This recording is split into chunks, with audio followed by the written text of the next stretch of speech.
आज का हमारा जो टॉपिक है वो है मेटाबॉलिज्म। अब जो बेसिक केमिस्ट्री या इंट्रोडक्टरी केमिस्ट्री थी वो तो हमारी यहाँ पे एंड हुई।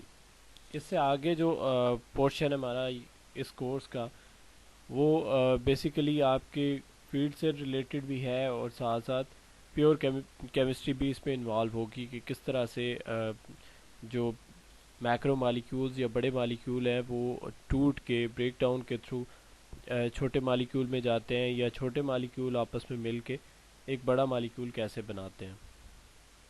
तो सबसे पहले जो इस चैप्टर को स्टार्ट करते हैं, मेटाबॉलिज्म आता है कि व्हाट इज़ मेटाबॉलिज्म। तो मेटाबॉलिज्म सेल के अंदर होने वाली तमाम एक्टिविटी को रिप्रेजेंट करता है।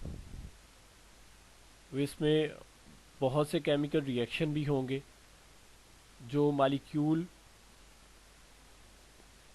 बनाते हैं, इनके बड़े मालिक्यूल जो है वो टूटेंगे और या फिर यह है कि छोटे एटम्स या सब्सटेंसेस मिलके एक बड़ा मालिक्यूल बनाएंगे। ये दोनों फिनामने आएंगे आपके पास। मींस के इसमें कैटाबॉलिज्म भी होगा और एनाबॉलिज्म भी होगा। ये मेटाबॉलिज्म की दो टाइप्स हैं।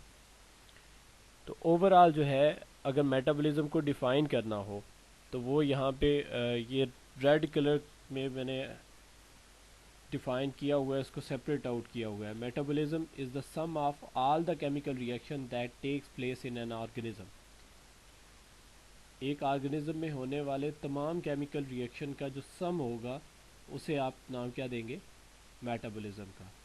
अब इसमें कैटाबॉलिज्म भी आ जाएगा और एनाबॉलिज्म भी आ जाएगा, जो इसकी मेजर टू टाइप्स हैं। मेटाबॉलिज्म जो है ये एनर्जी मैनेजमेंट का पोर्शन भी काउंट किया जाता है सेल के अंदर। एक सेल के अंदर जो है वो एनर्जी को मेंटेनेंस करने के लिए जो मेन फैक्टर है वो मेटाबॉलिज्म है। तीन जो इसके मेन की फैक्टर्स हैं या रोल हैं या फंक्शंस हैं वो ये है, ये फूड को एनर्जी में कन्वर्ट करता है थ्रू डिफरेंट सेलुलर प्रोसेसेस। मुख्तलिफ प्रोसेसेस से होता हुआ खुराक को एनर्जी में कन्वर्ट करता है। नेक्स्ट, वो जो एनर्जी है उसको सेल की प्रोडक्शन या उसको बिल्डिंग के लिए कंपोनेंट की सिंथेसिस की तरफ लेके जाता है। वो जो एनर्जी सेलुलर प्रोसेसेस से मिली हुई है। और नंबर 3 पॉइंट है, ये जो वेस्ट प्रोडक्ट है उनको रिमूव करने के लिए भी वर्क करता है। तो ये तीन मेजर जो हैं वो ये फंक्शन परफॉर्म करता है एक मेटाबॉलिज्म किसी भी सेल के अंदर। अब यहाँ पे बाकी फैक्टर भी उसने क्लियर किए हुए हैं कि एनर्जी कैसे वो प्रोड्यूस करता है। Macro molecules from food must be broken down into smaller molecules through a catabolic path से। कैटाबॉलिज्म क्या कहता है कि एक बड़ा मॉलिक्यूल जो है वो टूटेगा और छोटे छोटे मॉलिक्यूल्स में आ जाएगा। इसे कैटाबॉलिज्म पाथवे कहते हैं और ये as a result energy provide करेगा। जब हैवियर मॉलिक्यूल जो है वो ब्रेक डाउन करके स्मॉलर मॉलिक्यूल में आते हैं तो वो एनर्जी प्रोड्यूस करेंगे। और इसके अपोजिट अगर हम देखेंगे, यहाँ पे स्मॉलर मॉलिक्यूल मिलकर बड़ा मॉलिक्यूल बनाएंगे, वहाँ पे वो एनाबॉलिज्म में जाएंगे। तो ये आपके पास है एनाबॉलिज्म और इसमें एनर्जी जो है वो आपको प्रोवाइड करनी पड़ेगी।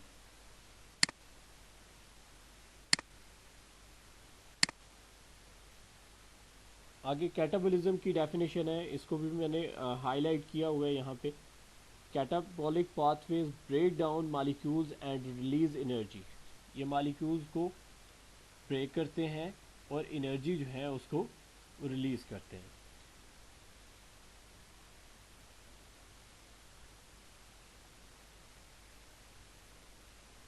ये फूड मॉलिक्यूल को स्मॉलर मॉलिक्यूल में डिग्रेड करने का एक प्रोसेस है और इस प्रोसेस में जो आपकी फूड वगैरह है वो ATP adenosine triphosphate body currency में कन्वर्ट होती है।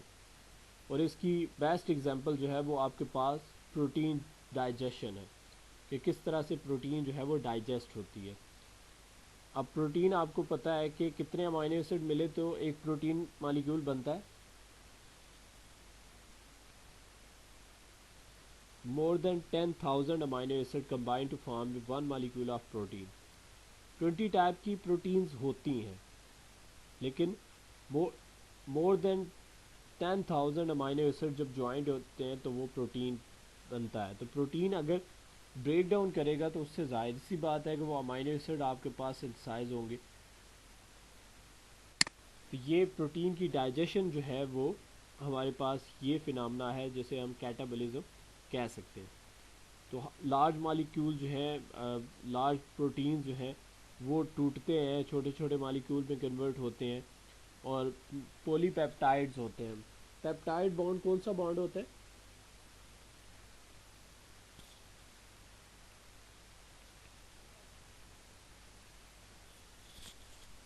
जी स्टूडेंट्स, पेप्टाइड बॉन्ड वो है जिसमें अमाइनो एसिड पेप्टाइड बॉन्ड्स के थ्रू प्रोटीन की सिंथेसिस करते हैं। मींस के पेप्टाइड बॉन्ड के थ्रू लिंकेज बनाते हैं जिसके ज़रिए से वो एक बड़ा मैक्रो मॉलिक्यूल बना देते हैं।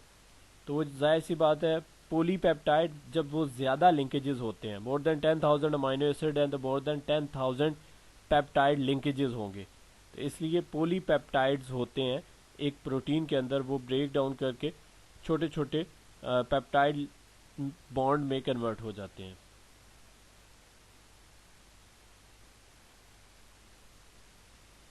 आगे ये कुछ एक्स्ट्रा एडिशन भी किया हुआ है कि excess amino acid that are broken down for removal release nitrogen containing ammonia. This ammonia is toxic at high levels and thus must be converted into safer form that organism can handle and dispose of. In humans, ammonia is combined with carbon dioxide and converted into urea before being eliminated from the body in the form of urine. कहते हैं कि body के अंदर ये क्या करती है, humans के अंदर आपको पता है कि अमोनिया कंबाइन होती है कार्बन डाइऑक्साइड के साथ और उससे मिलके वो क्या बनाती है, अमोनियम कार्बामेट बनाती है। और अमोनियम कार्बामेट जो है वो फर्दर किस में कन्वर्ट हो जाता है, यूरिया में। तो फिर वो यूरिक एसिड की फॉर्म में बॉडी से एक्सक्रीट हो जाती है। जी स्टूडेंट्स, ये क्लियर है या आपको समझाऊं?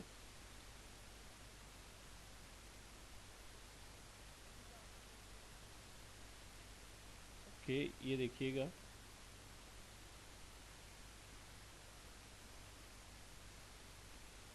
कहते हैं जो आपके पास अमोनिया इस अमाइनो एसिड से मिलती है वो इस NH3 फॉर्म में होती है। ह्यूमन बॉडी के अंदर वो क्या करती है, वो कार्बन डाइऑक्साइड के साथ मिलती है और क्या बना देती है, ammonium carbamate NH4 C double bond O और NH2।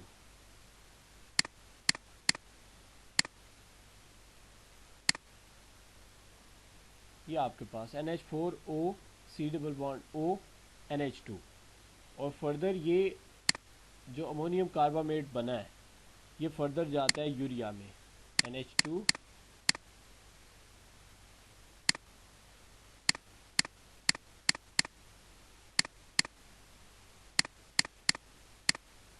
और साथ में वाटर रिलीज कर देता है।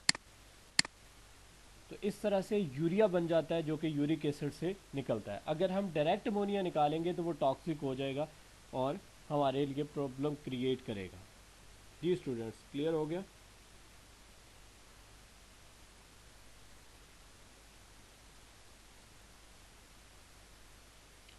देखिए, ये अमोनिया का फार्मूला है, ये जो बिल्कुल स्टार्ट में जैसे मैंने सर्कल किए, अगर आप प्रोटीन को ब्रेक करते हैं तो वो क्या बनाएगा, ये अमोनिया की सिंथेसिस करेगा। अब अमोनिया डायरेक्ट बॉडी से एक्सक्रीट करना पॉसिबल नहीं है, वो प्रॉब्लम क्रिएटिंग है। तो आप क्या, मतलब ह्यूमन बॉडी क्या करती है, कार्बन डाइऑक्साइड के साथ मिलके उससे अमोनियम कार्बामेट बनाती है और अमोनियम कार्बामेट से यूरिया बना लेती है। और यूरिया एक्सक्रीट करने के लिए यूरिक एसिड के थ्रू, मीन के बॉडी जो हम बॉडी में से यूरिक एसिड के फॉर्म में एक्सक्रीट हो जाता है हमारी बॉडी से और इस तरह अमोनिया हमें अफेक्ट भी नहीं करता। तो ये आपके पास है कैटाबॉलिज्म। सेकंड पॉइंट जो आ रहा है वो है आपके पास anabolism. Anabolic pathway synthesize complex molecule. यहाँ ये उसके रिवर्स में है। यहाँ पे क्या होगा, यहाँ पे छोटे मालिक्यूल मिलके बड़ा मालिक्यूल बनाएंगे। Anabolic pathways construct larger molecule from smaller building block molecules using energy in the form of ATP। जो कैटाबोलिज्म था उसमें ATP जनरेट हो रही थी, यहाँ पे ATP यूटिलाइज होगी। For example protein anabolism involves stringing together amino acid to form polypeptide. यहाँ पे वही अमाइनो एसिड मिल के क्या बनाते हैं, प्रोटीन। अमाइनो एसिड की आपस में ज्वाइनिंग से वो पेप्टाइड बॉन्ड के थ्रू लिंकेज करते हैं और किस में जाते हैं, प्रोटीन में जाते हैं। तो ये इस तरह की लिंकेज जो है वो आपके पास प्रोटीन सिंथेसिस में आ जाती है। प्रोटीन की सिंथेसिस तो मैंने आपको करवाई हुई है ना।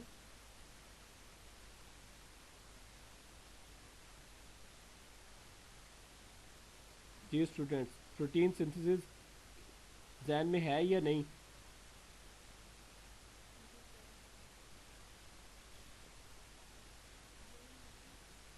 ठीक है, अच्छी बात है, जब पढ़ेंगे नहीं तो जहन में कहाँ से आएगा।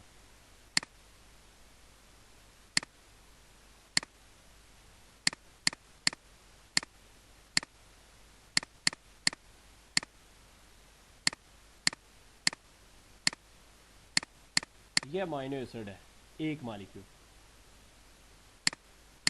दूसरा मालिक्यूल भी इसी तरह।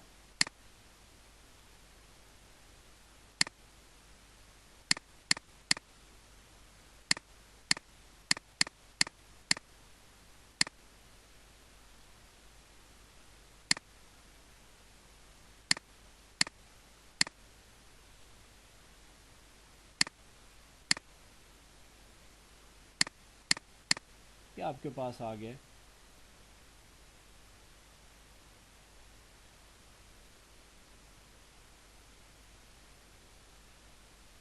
नहीं, ऐसा नहीं है सुमेरा, मैंने कार्बोहाइड्रेट भी पढ़ाया है, मैंने प्रोटीन भी पढ़ाया है। आपने कोई लेक्चर मिस किया है तो ये अब आप देख लें। मैंने कार्बोहाइड्रेट भी पढ़ाया है, प्रोटीन भी पढ़ाया है। अभी तक जितने भी चैप्टर हम पढ़ते आ रहे हैं इसमें हमने सारी चीज़ें क्लियर की हैं। आपने कोई लेक्चर मिस किया है? ओके, ये देखें इसमें होता क्या है। मैं कलर चेंज कर रहा हूँ ताकि आपको इंडिकेशन मिले। ये दो अमाइनो एसिड के मालिक्यूल थे, इन दोनों को मैंने ड्रॉ किया है। अब यहाँ पे होगा क्या, ये जो वाटर है ये यहाँ से क्या करेगा, एक्सक्रीट हो जाएगा, वाटर निकल जाएगा और फिर क्या करेगा, RCH NH2 C double bond O NH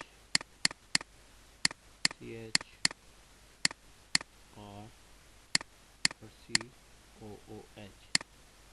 अब ये आपके पास एग्जाम्पल है ओवरऑल। अगर इस पूरे रिएक्शन को कंसिडर करें तो ये आपके पास एग्जाम्पल है एनाबोलिज्म।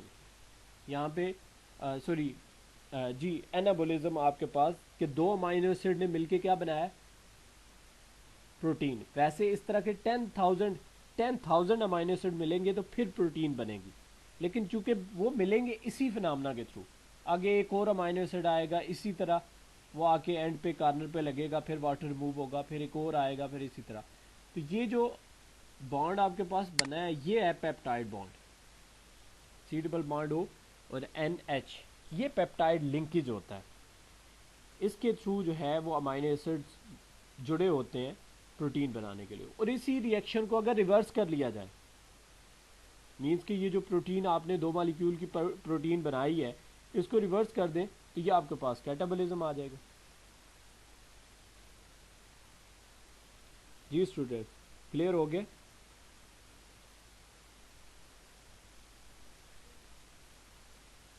तो ये आपके पास देखें, अगर इस रिएक्शन को कंसिडर करें ना कि दो अमाइनो एसिड मिले हैं और एक प्रोटीन का मालिक्यूल, वैसे तो प्रोटीन 10,000 अमाइनो एसिड से बनता है लेकिन वो जुड़ेंगे तो इसी तरह।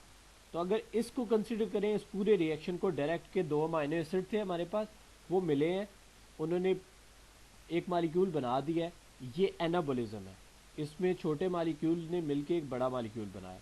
लेकिन अगर इसी रिएक्शन को रिवर्स कर लिया जाए, ये एरो हेड जो है ये ऊपर वाली साइड पे कर दिया जाए, तो फिर ये कैटाबोलिज्म हो जाएगा।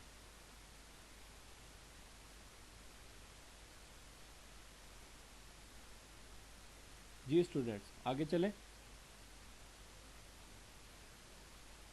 तो क्या चीज़ समझ नहीं आई?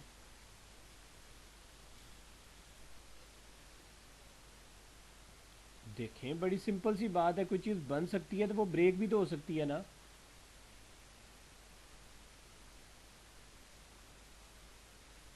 अच्छा, जब बनी है, इसको छोड़ दें, अगर एरो हेड को मैं छोड़ दूं, यहाँ तक समझ है?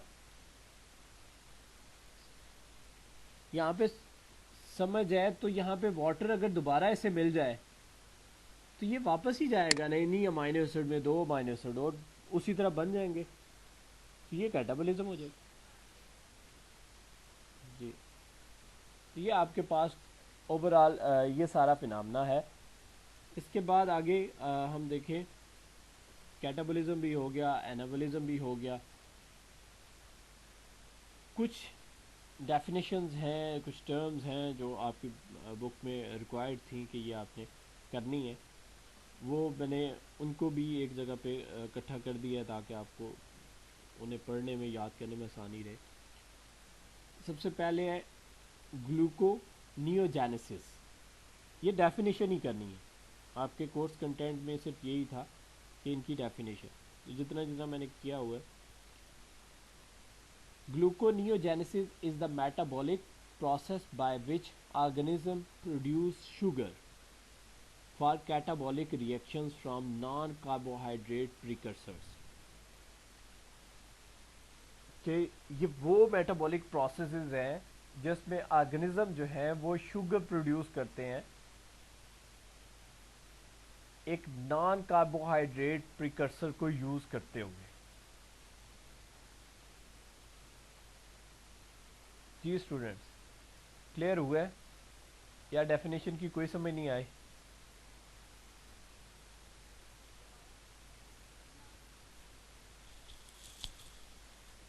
जी, ये अब क्वेश्चन है कि वो ग्लूकोज कैसे बनेगी। जब एलिमेंटल डिकम्पोजिशन होगी तो वो एलिमेंट आपस में इस तरह से ज्वाइंट होंगे कि वो ग्लूकोज की फॉर्मेशन में आएंगे।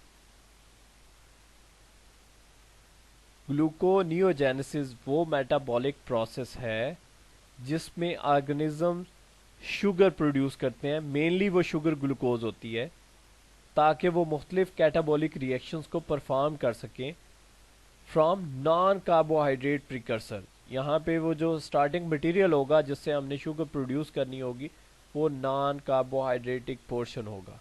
आगे एग्जांपल भी है। आपको पता है कि हमारी बॉडी का एक हिस्सा जो ब्रेन है वो फैट को एनर्जी के लिए यूज़ नहीं करता, बाकी सारे हिस्से जो है वो फैट को एनर्जी सोर्स के तौर पे यूज़ करते हैं, लेकिन दिमाग जो है वो सिर्फ और सिर्फ ग्लूकोज को यूज़ करता है। ठीक है, with the exception of ketone bodies during time of fasting।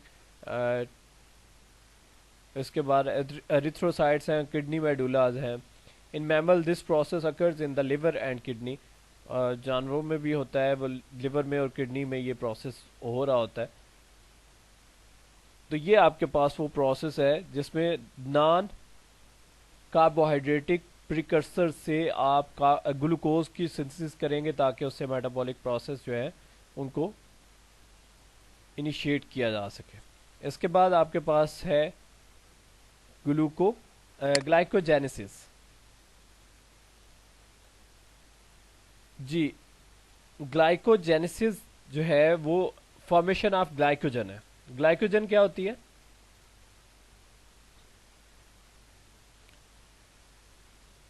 Ji students,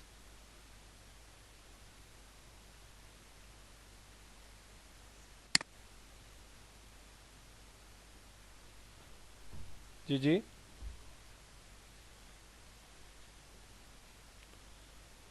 ji students,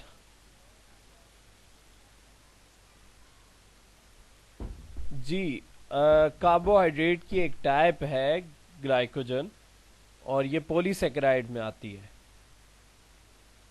और ये बॉडी के अंदर जो है वो स्टोर्ड होती है। तो ग्लाइकोजन की फॉर्मेशन के लिए जो प्रोसेस होता है उसे क्या कहते हैं? ग्लाइकोजेनेसिस। आगे इसकी थोड़ी थोड़ी डिटेल भी मैंने लिखी हुई है, वो भी आप देख लीजिएगा। इसके बाद है glycogenolysis, is the biochemical pathway in which glycogen break down into glucose 1 phosphate and glucose। कि वो प्रोसेस जिसमें ग्लाइकोजन जो है वो ब्रेक होती है और ग्लूकोज 1 फास्फेट बनाती है और साथ में ग्लूकोज प्रोड्यूस करती है। इनकी सिर्फ डेफिनेशन जो है वो आपने काउंट करनी है, आपकी बुक में सिर्फ रिक्वायरमेंट जो है वो डेफिनेशन की है। इसके बाद है transamination. Transamination mean transfer of amino group.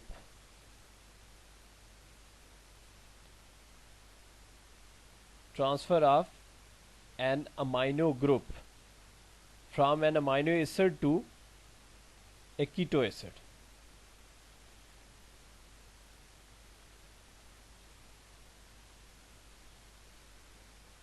Ji students,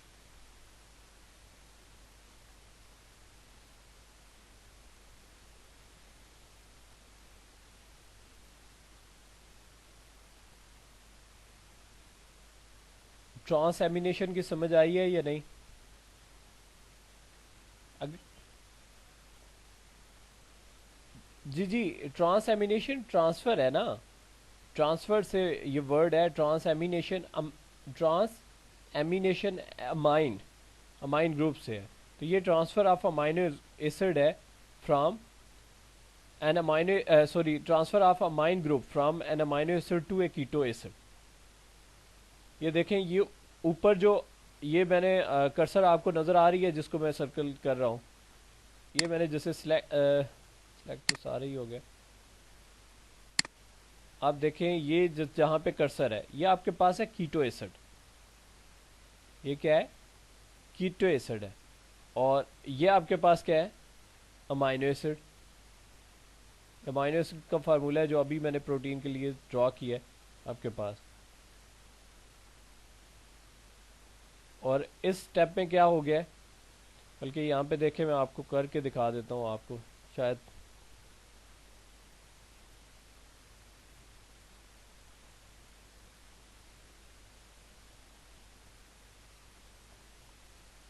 देखें, ये एक है अमाइनो एसिड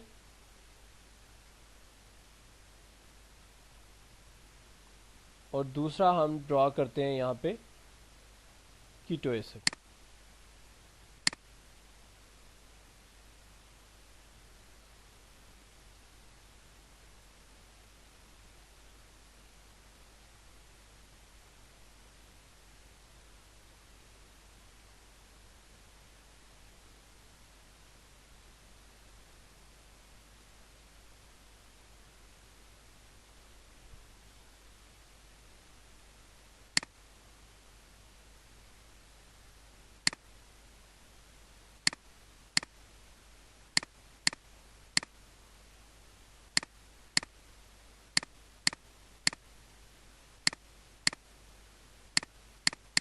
ये आपके पास है keto acid, R C double bond O, C double bond O, O H. तो ये आपस में इस तरह से करेंगे कि ये अपना ये अमाइन ग्रुप यहाँ पे भेज देगा और वो ओ जो है वो उधर चला जाएगा। तो एज अ रिज़ल्ट बनेगा क्या? आर सी एच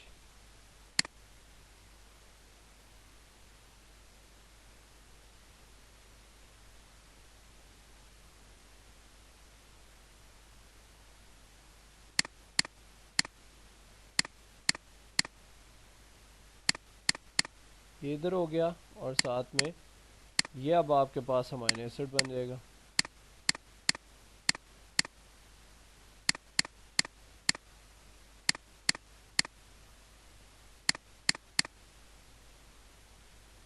यानी कि अमाइन ग्रुप जो है वो एक पॉइंट से दूसरे पॉइंट पर चला जाएगा, तो इसे ट्रांस एमिनेशन कहेंगे। अमाइन ग्रुप जो है वो ट्रांसफ़र हो गया from one point two another. इसके बाद टर्म है डीएमिनेशन। अभी हमने पढ़ा है जब हम कैटाबोलिज्म एनाबोलिज्म को पढ़ रहे थे कि अमाइनो ग्रुप का रिमूवल, किसी भी पॉइंट से अमाइनो ग्रुप का रिमूवल जो है वो डीएमिनेशन कहलाता है। किसी भी पॉइंट से अमाइनो ग्रुप का रिमूवल डीएमिनेशन कहलाएगा। और इसकी बेस्ट एग्जांपल मैंने आपको पहले करवा दी है, आप वही कर लें कि एक बॉडी में, ह्यूमन बॉडी से जब अमोनिया एक्सक्रीट करना होता है हमने अमाइनो एसिड से, तो वहाँ पे अमोनिया क्या करता है, कार्बन डाइऑक्साइड के साथ मिलके अमोनियम कार्बामेट बनाता है और वहाँ से फिर यूरिया बना के एक्सक्रीट कर जाता है। ये भी एग्जांपल कर सकते हैं, ये आपके पास एग्जांपल है। इसमें भी ये जो NH2 ग्रुप है बिल्कुल टॉप पे, ये यहाँ से रिमूव हुआ है, तो ये अमाइन ग्रुप यहाँ से रिलीज़ हो गया। तो ये भी आप कर सकते हैं करना चाहें तो।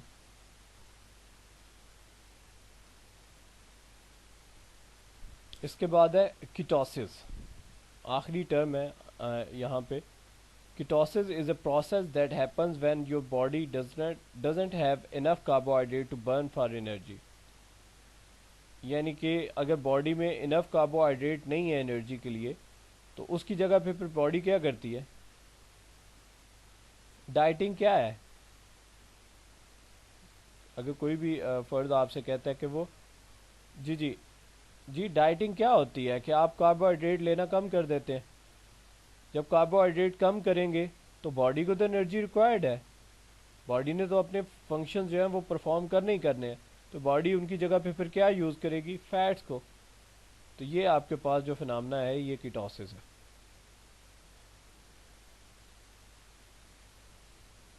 कीटोसिस आपको वेट लॉस की तरफ ले जाती है। कुछ इसकी अच्छी बातें भी हैं और कुछ जो है वो इसकी, ज़ाहिर है इसकी डिसएडवांटेजेस भी हैं, वो भी आपने काउंट किया। बहरहाल ये ओवरऑल आपके पास था जिसमें सारी की सारी कुछ डेफिनेशन थी और स्टार्ट में इंट्रोडक्शन था, वो मैंने कर लिया। इस टॉपिक में सिर्फ एक पोर्शन रह गया, वो इंशाल्लाह हम नेक्स्ट लेक्चर में करेंगे।